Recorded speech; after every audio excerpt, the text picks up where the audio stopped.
सभी को प्रणाम। आज जो हम कॉन्फ़िगर करेंगे वो है टीपी-लिंक का राउटर 450 Mbps का TLWR940N।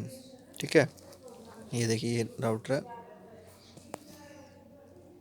अब इसके हम बैक साइड में इसको तीन तरह से हम कॉन्फ़िगर कर सकते हैं। ये देखिए, ये पहला तीन मेथड होंगे। पहला मेथड है राउटर मोड।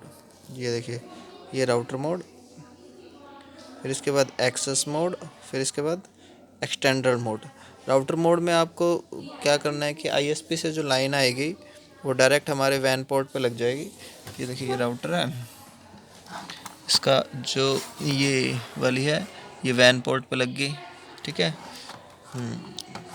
और फिर वो उसमें वाईफाई कॉन्फ़िगर होएगा। दूसरा, एक्सेस पॉइंट मोड में हम इंटरनेट से एक राउटर लगाएंगे और फिर राउटर से हम इसको लैन पोर्ट पे भी दे सकते हैं। डीएचसीपी एनेबल कर ऑफ कर देंगे तो राउटर ही डीएचसीपी का काम करेगा। अगर हम इसे वैन में लगा देंगे तो वो और फिर हमें डीएचसीपी लैन के वाले देने पड़ेंगे।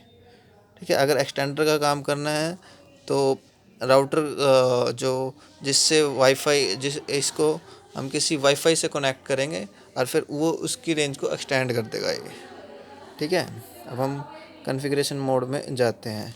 कॉन्फ़िगरेशन के लिए ना इसके पीछे आप, अगर आपके पास कंप्यूटर है तो आप क्या करोगे, इसका जो डायरेक्ट आईएसपी की लाइन है वहाँ पे वैन में कनेक्ट करो और फिर एक पोर्ट लैन में कनेक्ट कर दो। ये देखो, ठीक है, लैन में कनेक्ट होएगी वो पीसी के साथ कनेक्ट हो जाएगी।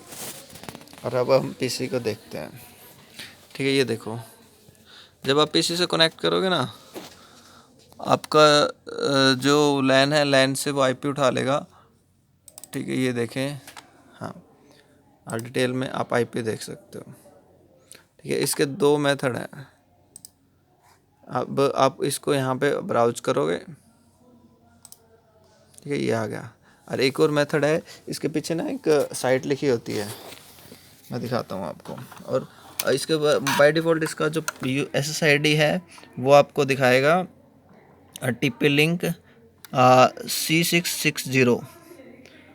ठीक है, और फिर इसके बाद जो है आप वो पासवर्ड जो है 32226010 और मॉडल हो गया, सब होगा। ठीक है, अब इसको एक्सेस करने का एक तो वो मेथड है 190 के साथ, और दूसरा मेथड है ये default access point HTTP TP-Link link wifi.net। ठीक है, इन दोनों से भी आप इसको ब्राउज कर सकते हो। ठीक है, अभी हम 10, ये मुझे इजी लगता है इसलिए हम इससे ब्राउज कर रहे हैं। ठीक है, और स्टार्टिंग में क्रिएट पासवर्ड का ऑप्शन आएगा, मैंने पासवर्ड क्रिएट कर रखा है। ठीक है, आपको पासवर्ड डालना है @ ठीक है, ये होगा और फिर इसको क्विक सेटअप आ जाएगा आपके पास इस तरह से। ठीक है, अब इसको नेक्स्ट करना है। अब आपको सेलेक्ट करना है कि आपने कौन से मोड में से यूज करना है। ठीक है, ये जैसे ये मैंने ये तीनों आपको पहले एक्सप्लेन कर दिए थे। ठीक है, ये देखें, हाँ, फिर एक्सेस पॉइंट और रेंज एक्सटेंडर हमारे पास आईएसपी से लाइन डायरेक्ट आती है और हम इसको स्टैंडर्ड वायरलेस एक्सेस राउटर के रूप में यूज करते हैं।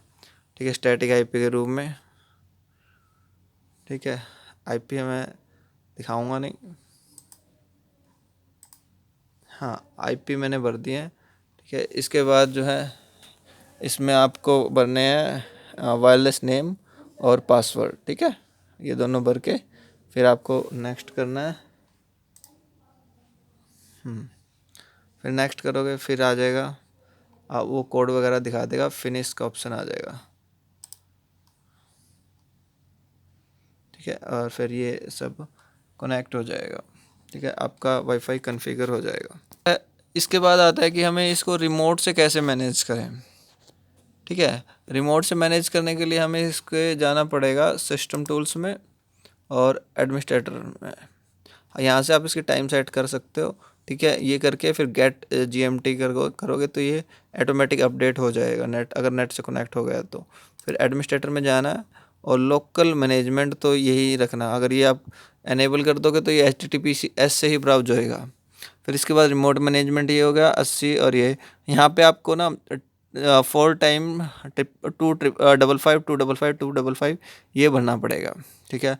अगर आप ये नहीं भरोगे तो ये सिर्फ उसी पीसी पे रिमोट आएगा जिसका आप इसमें IP भरोगे, इससे किसी भी उस पर ब्राउज हो जाएगा, ठीक है। धन्यवाद।